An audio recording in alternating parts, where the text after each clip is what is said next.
Hemos comenzado un año con una visión clara. Hemos comenzado un año con una disertación de la palabra que nos va a llevar a que nosotros podamos comprender quiénes somos en Cristo Jesús. Que cuando nosotros podamos hablar acerca del plan salvífico, nosotros podamos hablar de ese plan salvífico en propiedad y nosotros podamos expresar la gracia del Señor. De tal manera que aquellos a los cuales nosotros la comuniquemos la puedan entender, la puedan comprender y puedan, como Pablo le decía a los Gálatas, vivir libres en la libertad con la cual Cristo nos ha hecho libres. Hoy le voy a hablar bajo el tema la economía de Dios. Hemos hablado ya en diferentes ocasiones acerca de este tema. En diferentes momentos hemos tocado el tema de lo que es la economía de Dios. Durante la trayectoria de esta iglesia hemos hablado acerca de cómo es que Dios se ha querido manifestar y habitar en el hombre. Y obviamente tenemos que tomar lo que ya Dios ha venido trayendo a nosotros, por lo menos en este fin de semana pasado, donde la palabra de Dios fue una palabra bien contundente, con una claridad extraordinaria, para que nosotros podamos seguir en esa novedad de vida, para que nosotros podamos seguir caminando en esa verdad. Y quiero invitarle a que vaya conmigo a la segunda carta del apóstol Pablo a los Corintios, en el capítulo número 5, en el verso número 19. Quiero que usted note esto, quiero que usted subraye hoy ciertas cosas, ciertos énfasis que vamos a hacer en la mañana de hoy. De tal manera que nosotros podamos salir de aquí con una mente más clara, que los ojos de nuestro entendimiento puedan ser más abiertos de lo que al día de hoy pueden haber sido abiertos. Y así nosotros poder caminar en esta verdad que nos va a enseñar quiénes realmente somos en Cristo Jesús. Pablo le habla a los Corintios en este capítulo número 5 de su segunda carta y en el verso 19 dice: Dios estaba en Cristo. ¿Qué hacía? Reconciliando consigo. Cuando habla consigo, ¿a qué se refiere? Con él mismo. O sea, Dios en Cristo reconciliando al mundo con él mismo, no tomándoles en cuenta a los hombres sus pecados, y nos encargó a nosotros la palabra de la reconciliación.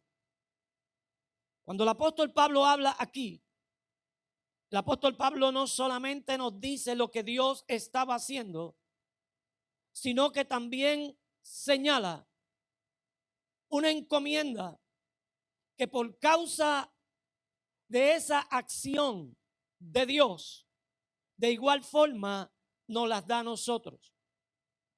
El apóstol Pablo habla de compromiso, diga conmigo compromiso. El apóstol Pablo habla de pacto, diga conmigo pacto. Un creyente en Cristo tiene que tener compromiso. Un creyente en Cristo tiene que pactar con el Señor. Tiene que ser consistente con esta verdad. Un creyente en Cristo tiene que cabalgar sobre esta palabra de verdad, de humildad y de justicia, para que la diestra, que es Cristo Jesús, nos pueda revelar cosas terribles. Y cuando hablamos de cosas terribles, hablamos de lo que el apóstol Pablo habla cuando subió al tercer cielo, donde oyó cosas que oído humano no han oído, donde vio cosas que ojo humano tampoco las ha visto, que son todas esas cosas las cuales Dios tiene reservadas para aquellos que tienen pacto, para aquellos que tienen compromiso, para aquellos que toman en seriedad el evangelio de Jesucristo, para aquellos que entienden que cuando abordan un empleo nuevo, la responsabilidad de estar ahí los va a cualificar para permanecer ahí. el pacto que hacen consigo mismo y con esa compañía los cualifica para estar ahí. De hecho, ninguna persona que contrata a alguien lo contrata con la mira y el pensamiento de que esa persona le va a fallar, de que esa persona no va a estar en los momentos más críticos, de que esa persona no va a estar allí cuando más se le necesite. Ningún contratante contrata a alguien para darle un empleo pensando y creyendo que esa persona se va a ausentar cada vez que lo desee y que va a tener una secuela de ausencias en su trabajo. Cuando el contratante contrata a alguien que entiende que va a dar el rendimiento esperado para esa compañía a la cual fue contratado, que va a tener responsabilidad para esa compañía a la que fue contratado, que va a poner todo su empeño para ser productivo en esa compañía a la cual fue contratado. Y el apóstol Pablo nos dice que Dios estaba en Cristo reconciliando al hombre consigo mismo para que luego nosotros que entendiéramos esa verdad, tomáramos esa verdad como una responsabilidad inmediata, que tomáramos esa verdad con una seriedad importante y suprema, de tal manera que esa verdad en nosotros nos convirtiera en personas responsables, porque la irresponsabilidad es producto de la naturaleza adámica. La irresponsabilidad es producto de la vieja naturaleza, de esa naturaleza del primer Adán. Y el apóstol Pablo nos dice, ahora que somos reconciliados con Dios, porque Él tomó la iniciativa de reconciliar al hombre, de reconciliarte a ti, de reconciliarme a mí con Él mismo. Ahora que conocemos esa verdad y esa iniciativa de Dios, nos toca a nosotros entender lo que costó esto. Nos toca a nosotros entender la importancia que esto tiene.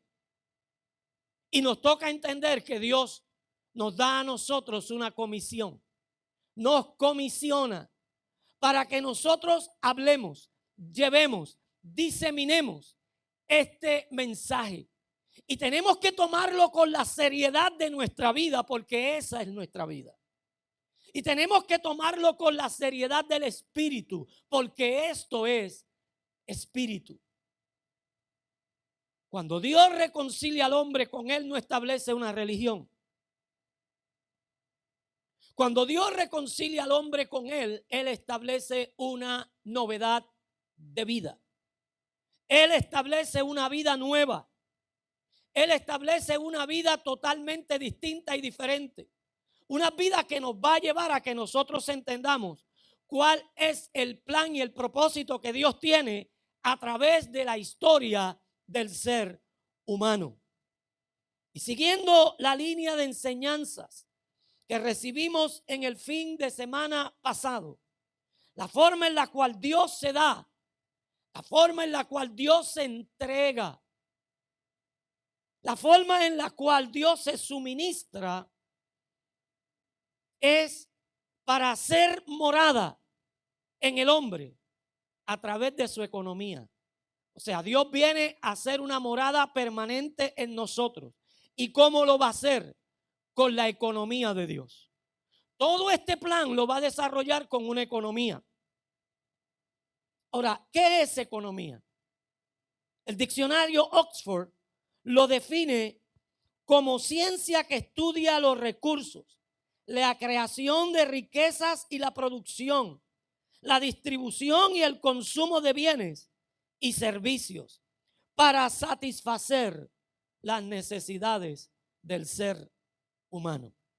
Esa es la definición que el diccionario Oxford nos da acerca de lo que es economía. Y el apóstol Pablo, cuando le escribe la carta a los romanos en el capítulo 11, en el verso número 33, él habla de la sabiduría y de la ciencia de Dios. Habla de la sabiduría y de la ciencia de Dios. O sea, que Dios también es ciencia. Él es sabiduría, pero Él es ciencia. Ciencia es conocimiento. Conocimiento que se revela. Ciencia es el conocimiento que se comparte. Y es importante que nosotros entendamos que también el apóstol Pablo le habla a Timoteo en el capítulo número 6, en el verso número 20 de esa carta a Timoteo. Y él le habla acerca de la falsamente llamada ciencia. O sea que hay una ciencia que es de Dios, pero hay una ciencia que no es de Dios. Hay una ciencia que es verdad y hay una ciencia que no es verdad. Hay una ciencia que es real, pero hay una ciencia que es falsa. Y el apóstol Pablo le dice a Timoteo que tenemos que tener el cuidado de la falsa ciencia. En otras palabras, tenemos que tener el cuidado del falso conocimiento, de la falsa revelación. Porque usted y yo tenemos la claridad de Dios. Y para nosotros poder entender la verdad de Dios, tenemos que convertirnos en estudiantes de la palabra del Señor. Pablo le decía a Timoteo: procura con diligencia hallarte digno, como obrero aprobado, que traza bien la palabra de verdad. Es importante que usted ore para que esta palabra penetre a su corazón. Es importante que usted le diga a Dios: Dios, yo quiero entender esto. Yo no quiero caminar en una revelación falsa. Yo quiero caminar en una verdadera revelación, en algo que me lleve a completar tu plan y tu propósito conmigo. Porque Dios terminará el propósito que ha comenzado conmigo cuando yo esté caminando en la verdadera ciencia, en el verdadero conocimiento, en la verdadera verdad. ¿Y qué es la verdad? La verdad es lo que es real.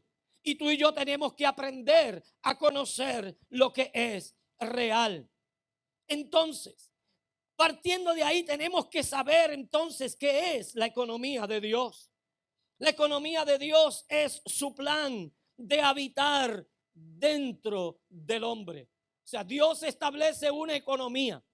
Dios pone en el hombre todos los recursos necesarios. Él hace que tú y yo tengamos los recursos, conozcamos la creación de riquezas, la producción y la distribución de todo lo que nosotros vamos a consumir. Por eso es que usted y yo no podemos estar escuchando cualquier voz. Por eso es que usted y yo tenemos que aprender lo que estamos consumiendo para nuestro espíritu. Porque lo que consumimos es lo que en un momento dado va a determinar lo que somos. Lo voy a volver a repetir. Lo que consumimos en un momento dado va a determinar lo que somos. Por eso es que usted y yo tenemos que consumir la verdad de Dios para poder andar en esa verdad, en esa novedad de vida. Porque solo la verdad es la que nos hace libres. Lo voy a volver a repetir. Porque solo la verdad es la que nos hace libres. ¿Y qué es la verdad? La verdad es lo real. Y lo que no es real no es la verdad. Por tanto, usted y yo tenemos que aprender a consumir la verdad. Cuando usted y yo entendemos esta verdad, cuando usted y yo tomamos el compromiso de esta verdad, cuando usted y yo abrazamos esta verdad, deseamos estar unidos. Y entendemos que no venimos a la iglesia para ser salvos. O no venimos al templo para ser salvos. O no nos congregamos para ser salvos. Sino que nos congregamos porque somos salvos.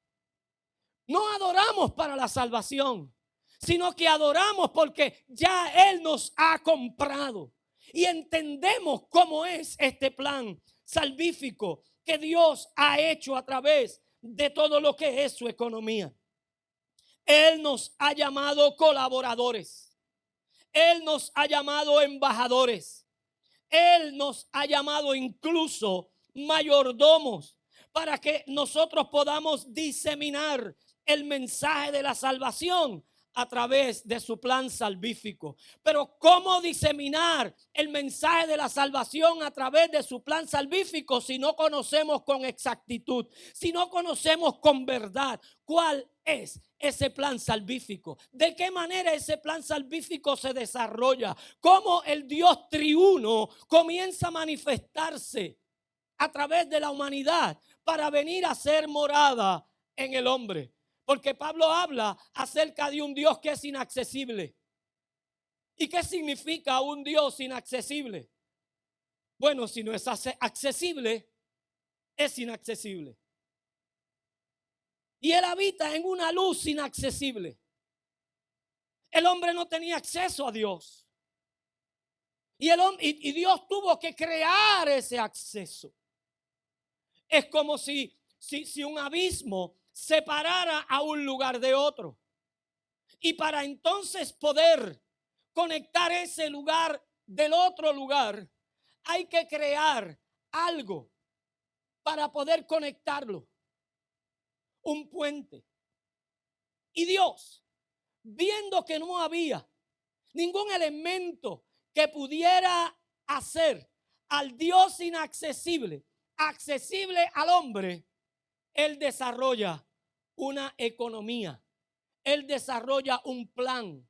Él desarrolla unos elementos que vienen a convertirse en los elementos necesarios para que usted y yo podamos ser o tener la accesibilidad a ese Dios que desde su naturaleza, que siempre ha existido, fue inaccesible, para que ahora se convierta en ese Dios accesible y tú y yo podamos tener una comunión con Él. Él nos ha llamado para que nosotros podamos tener el conocimiento de diseminar ese plan que Él ha trazado.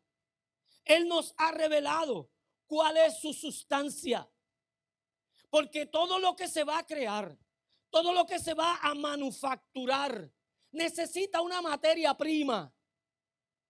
Y Dios nos ha revelado cuál es esa sustancia. Nadie, ningún empresario se va a lanzar a invertir el capital que tiene para desarrollar un producto que al final lo va a llevar al fracaso. Tiene que saber dónde va a invertir. Tiene que buscar cuál es la materia prima. Tiene que saber cuál es la sustancia que lo va a llevar a tener éxito en eso que Él va a fabricar, en eso que Él va a hacer. Y Dios nos ha revelado la sustancia de lo que Él quiere utilizar para poder desarrollar en el hombre lo que Él quiere. Y Él nos ha revelado cuál es su sustancia. Y esa sustancia es que Dios es espíritu. Diga eso conmigo, Dios es espíritu. Por eso cuando el apóstol, el evangelista Juan, el apóstol Juan habla en el capítulo número 4, versículo 24, dice que Dios es espíritu. La conversación que el Señor Jesús tiene con la samaritana.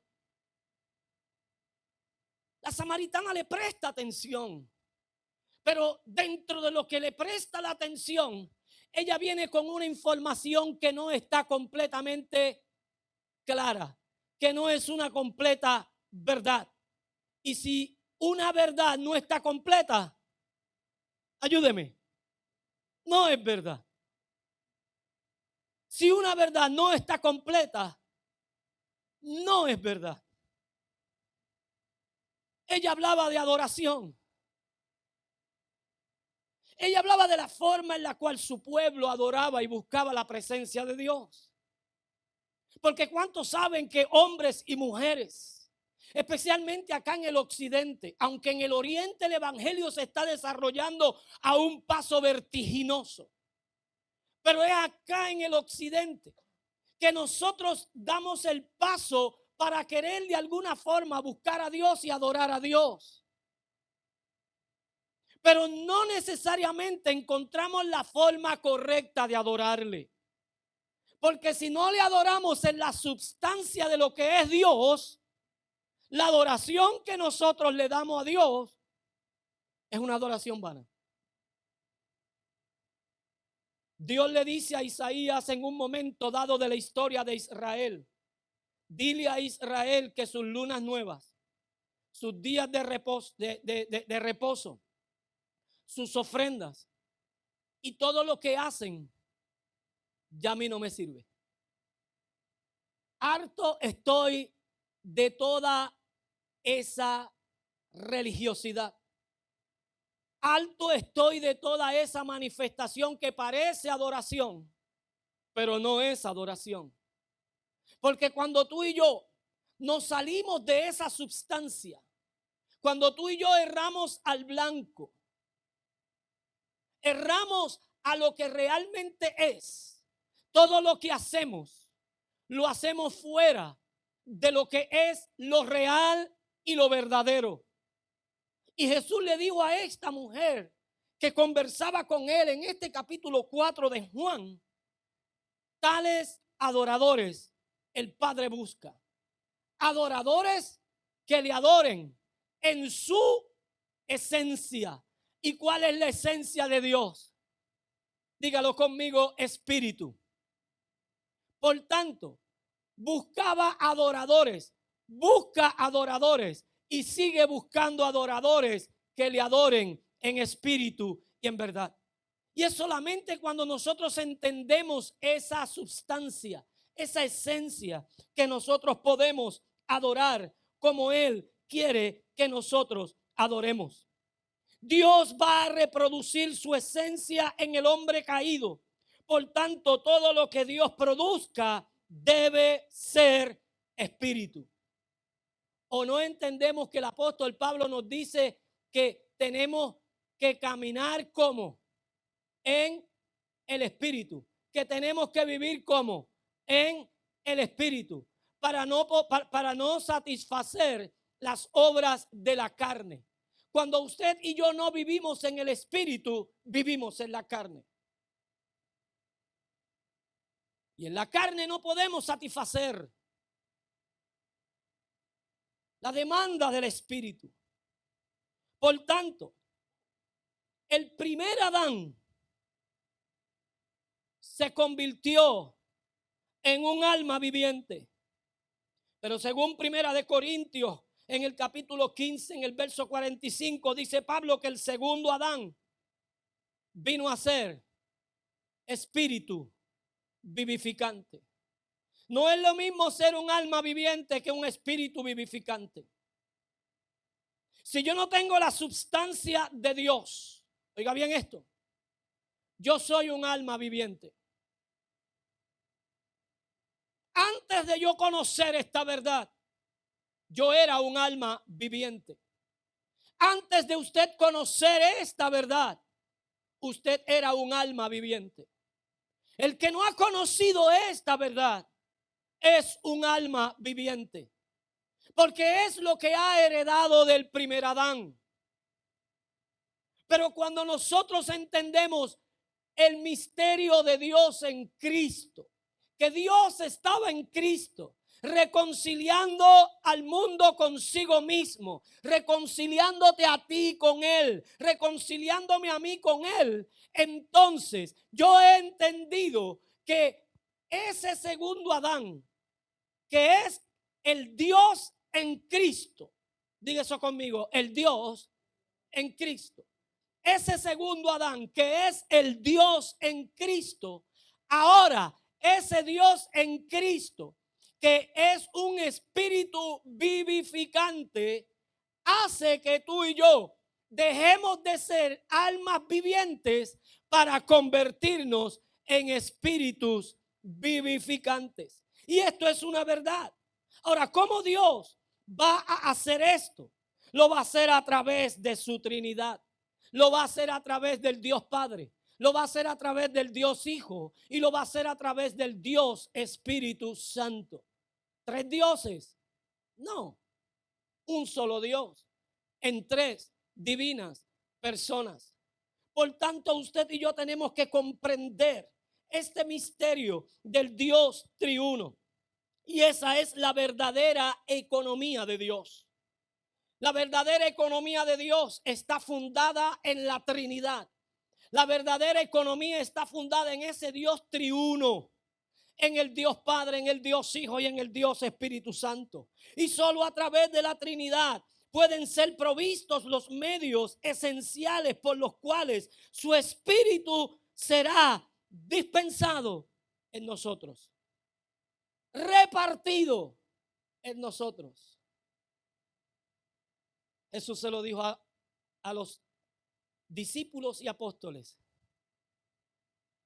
que fueran a Jerusalén, que estuvieran en el aposento alto hasta que viniera sobre ellos la repartición del Espíritu Santo, y todos fueron llenos del Espíritu Santo.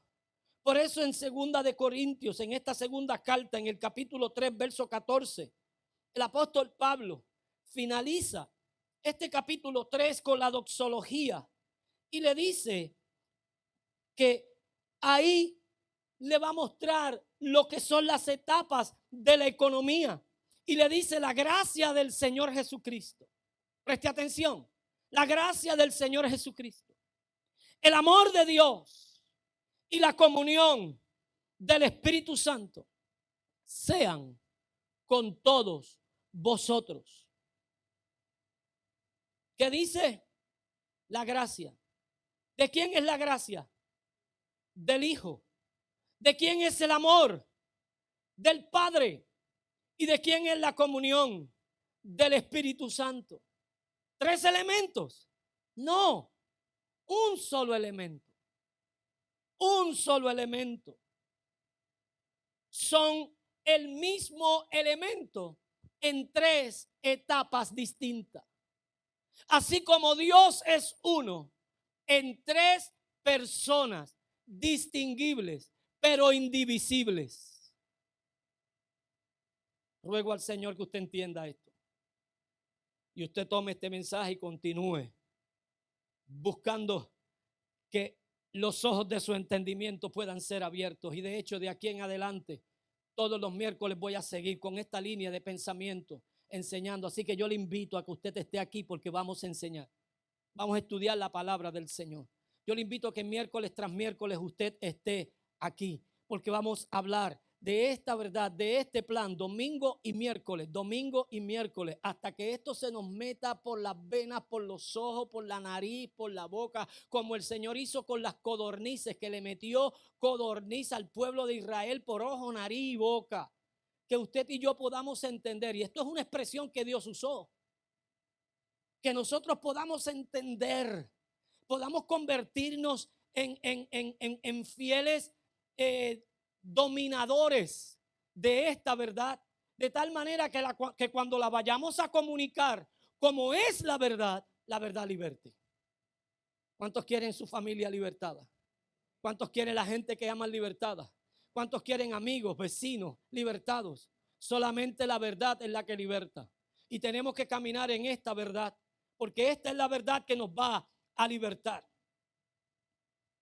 La segunda etapa de introducción de Dios a la humanidad es el Hijo.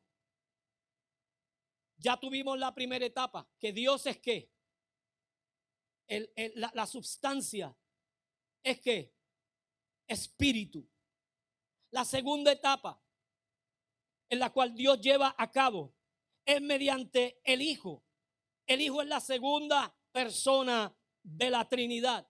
Usted no va a poder jamás entender lo que es la Trinidad si usted no conoce la economía de Dios. Cómo Dios funciona a través del Padre, el Hijo y el Espíritu Santo en el plan de salvación. Ya vimos nosotros primeramente lo que Juan nos dice que Dios es. ¿Dios es qué? Espíritu. Él es espíritu. Ahora veremos lo que es el Hijo.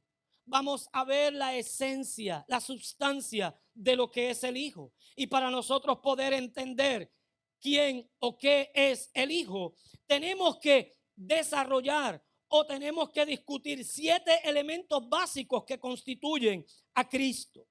7 elementos básicos que lo constituyen.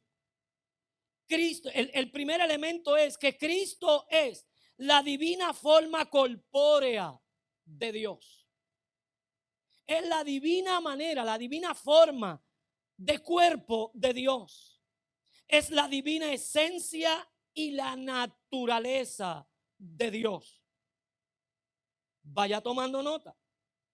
El segundo elemento en su economía es la mezcla de su naturaleza divina con la naturaleza humana. Él introdujo a Dios en el hombre, llamado como Jesús. O sea, ¿qué hizo Dios? Dios se metió en Cristo, en una naturaleza humana, a la cual le llamaron como Jesús. Por eso es importante que usted y yo entendamos lo que la profecía de Isaías nos dice, que un niño es nacido, pero un hijo nos es dado. Parece lo mismo, pero no lo es. El niño nacido es Jesús, el que nace de la naturaleza humana de María. Pero el niño, el hijo fue por obra y gracia. El hijo lo dio ¿quién? Dios, para tomar forma de hombre. Por tanto, él introdujo a Dios en el hombre llamado Jesús y mezcló la esencia divina con la humana. Por eso Cristo era como todo Dios y todo hombre. La mezcla de la naturaleza divina con la naturaleza humana hicieron que Cristo se convirtiera en todo Dios y en todo hombre. El tercer elemento fue la experiencia de su vida humana. O sea, él llega, toma forma humana, pero de ahí en adelante tiene que comenzar a tener una experiencia como humana. Porque si él tiene que una naturaleza humana, ¿cómo tiene que vivir en el mundo de los humanos? Humanamente, diga conmigo, humanamente. Él tiene que vivir humanamente. Y esa experiencia humana, él la vivió durante 33 años y medio entre la raza humana, entre la humanidad. Y esa experiencia humana lo llevó a experimentar ¿qué? Cansancio, sueño, hambre, sed, ¿sí o no? Dolor, ¿sí o no? ¿Lloró Jesús alguna vez? Esa experiencia humana lo llevó a desarrollar una vida como usted y como yo, igual que la suya, igual que la mía. Todo el sufrimiento que experimentó era parte de la vida cotidiana del ser humano.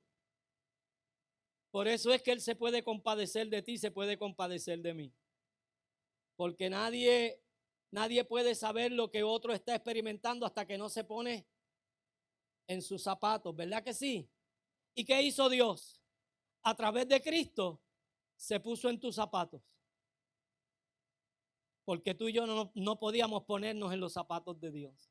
Yo creo que eso solamente nos debe de inspirar, de darle gloria a Dios y decirle al Señor: estoy más que agradecido porque tú eras un Dios inaccesible, ahora eres un Dios accesible. Yo nunca podía entrar a tus zapatos y tú te metiste en los míos. Yo nunca podía vivir tu vida y tú viniste a vivir tu vida en mí. Eso tiene que llevarnos a nosotros a una alegría y a un contentamiento y hacer que nosotros podamos sentir el placer de la bendición de haber sido redimidos por Cristo. El cuarto elemento es su muerte. Él decidió, diga conmigo, él decidió. ¿Cómo le dijo a Pilato? Nadie me quita la vida, sino que yo la pongo. ¿Para qué? Para volverla a tomar. Y esto es sumamente importante. Esto es sumamente importante. Su muerte fue maravillosa y su muerte fue eficaz. Muy diferente y muy distinta a la muerte del primer Adán. La muerte del primer Adán fue una muerte desastrosa. En la muerte del primer Adán hubo un caos. Porque la muerte del primer Adán nos esclavizó ¿a qué? A la muerte. Porque la paga del pecado es muerte. Pero la muerte del segundo Adán fue una muerte maravillosa. Fue una muerte gloriosa. Y no solamente fue una muerte maravillosa y gloriosa, sino que se convirtió en una muerte eficaz. Pablo decía, verá el fruto de su aflicción y se regocijará. Y es importante que tú y yo entendamos que la muerte de Cristo nos proporcionó la vida que la muerte de Adán nos privó. La muerte de Adán introdujo en nosotros elementos malignos, elementos de pecado, elementos de vicio, elementos de codependencia. La muerte de Adán introdujo en nosotros dependencia de todo lo que nos rodea, de todo el mundo físico, porque la muerte de Adán nos ligó a la vida natural. Pero la muerte de Cristo, ¿qué hizo la muerte de Cristo contigo? ¿Qué hizo la muerte de Cristo conmigo? La muerte eficaz, la muerte del Cristo que está dentro de ti, del Cristo que está dentro de mí, del Cristo que está en nosotros, es el poder aniquilador que mata a todos los elementos de la naturaleza del primer Adán. Porque el primer Adán nos dejó en oscuridad. El primer Adán nos dejó en tinieblas. Pero el segundo Adán encendió una luz resplandeciente en medio de nosotros para que nosotros podamos ver el camino por donde andamos, para que no caminemos por vista, sino que caminemos por la fe en Cristo Jesús, el cual nos lleva de gloria en gloria, de triunfo en triunfo, de victoria en victoria, porque la muerte de ese segundo Adán vino a crucificar consigo todo lo que estaba en tu contra y en mi contra. El edicto que estaba en tu contra, que no era favorable para ti, ni era favorable para mí, ni era favorable para tu descendencia. El Cristo de la gloria en su muerte lo crucificó juntamente con él, para así exhibirlo públicamente y declarar que tú eres un hombre libre, declarar que tú eres una mujer libre, declarar que de ahora en adelante ninguna condenación hay para aquellos que están en Cristo Jesús. El quinto elemento es la resurrección. Diga conmigo la resurrección. Pablo dice que si Cristo no hubiese resucitado, vana sería nuestra fe. Ninguna sería nuestra esperanza. Por tanto, tú y yo tenemos que entender lo que significa la resurrección de Cristo. El sexto elemento se encuentra en su ascensión, porque Él resucitó, pero ascendió. Tenía cuerpo. Diga conmigo, tenía cuerpo. Tenía cuerpo. Un cuerpo ¿cómo? Glorificado. El mismo cuerpo que tú y yo vamos a tener. El mismo cuerpo que todos y cada uno de aquellos que esperan la venida del Señor vamos a tener. Pero también, ¿qué hizo? ascendió, subió a los cielos. Y eso lo lleva a que Él esté por encima de todos los enemigos, de todos los principados, de todas las potestades, de todos los dominios, de todos los gobernadores de este siglo y de todas las autoridades. Todo está bajo sus pies. Él tiene el dominio sobre todo. Y esto es clave, porque si Él tiene el dominio sobre todo, porque Dios estaba en Cristo y Cristo está en nosotros, usted y yo tenemos que entender que todo ese dominio que Él tiene, si Él está en nosotros, Él no entró a nosotros sin ese dominio. Él entró en nosotros con ese dominio, con esa autoridad, con ese poder. Ahora, ¿qué es lo que nosotros tenemos que aprender a caminar en ese poder? ¿Qué es lo que nosotros tenemos que hacer? Aprender a movernos en esa autoridad, a poder a comprender cómo es que nosotros podemos hacer que esa autoridad se haga una realidad en mi vida, porque ya está hecho. Diga conmigo, ya está hecho. Yo tengo que aprender a ejercer la autoridad que el Dios en Cristo me ha dado, porque la ascensión de Cristo al cielo lo puso sobre toda autoridad en la tierra y en el cielo. Él lo dijo, ¿sí o no? Toda autoridad me ha sido conferida por el Padre. ¿Dónde? En el cielo y en la tierra.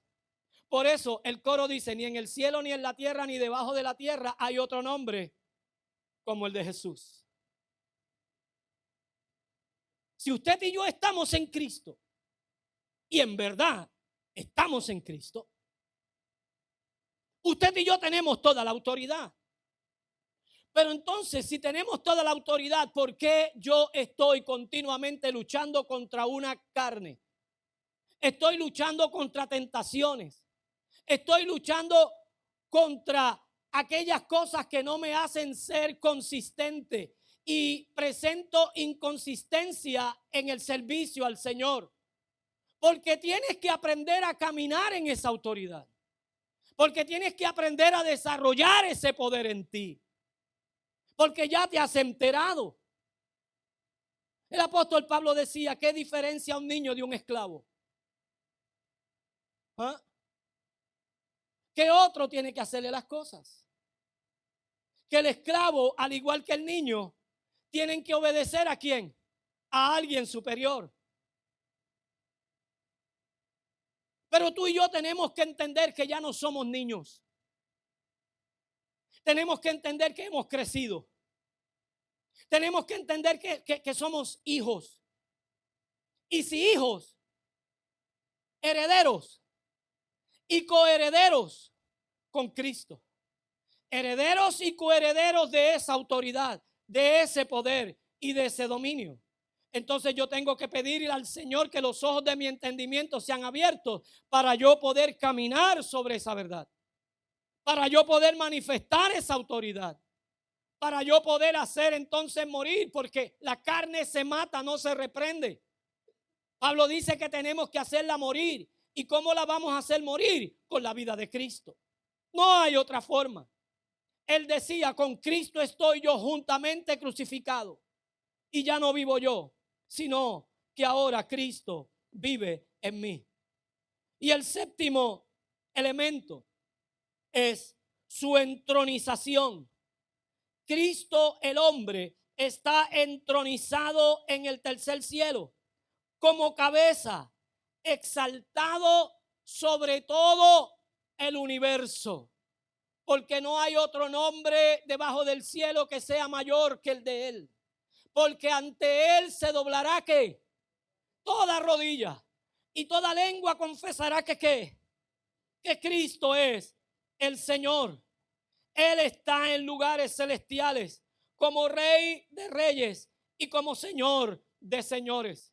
Allá en el trono, Él es tu representación y mi representación. Por eso Pablo dice que nos hizo sentar en lugares celestiales con Cristo.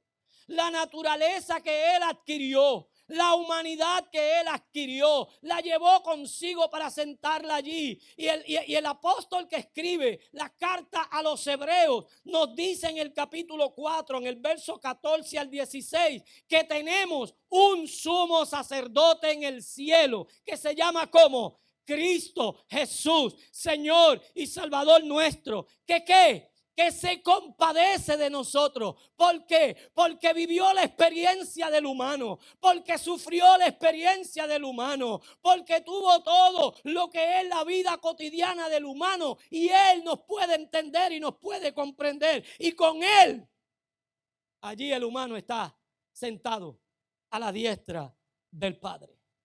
Y finalmente Dios entra en el hombre a través del Espíritu Santo. Ahora podemos entender por qué Cristo le dijo a los discípulos: a ustedes les conviene que yo me vaya, porque si yo no me voy, el Espíritu no viene y la obra no es completada. A ustedes les conviene que yo me vaya, porque cuando yo me vaya, yo voy a rogarle al Padre. Fíjese bien que no dijo a Dios. Fíjese bien que dijo a quién: al Padre. Yo le voy a rogar al Padre que envíe a quién: al Consolador, al Espíritu de qué, de verdad, el cual nos va a guiar a toda verdad y a toda justicia. Esta es la economía de Dios: el Padre en el Hijo en el Espíritu Santo y el Espíritu Santo en la iglesia. El Espíritu Santo en ti y el Espíritu Santo en mí. Quiere el Señor que nosotros podamos, partiendo desde esta verdad, comenzar a caminar y a desarrollar la vida de Dios en nosotros, porque cuando la vida de Dios se manifiesta y se desarrolla en nosotros, no solamente nosotros vamos a gozar y a disfrutar de libertad, sino que aquellos que están a nuestro alrededor de igual forma y manera van a disfrutar de libertad. Ponte de pie.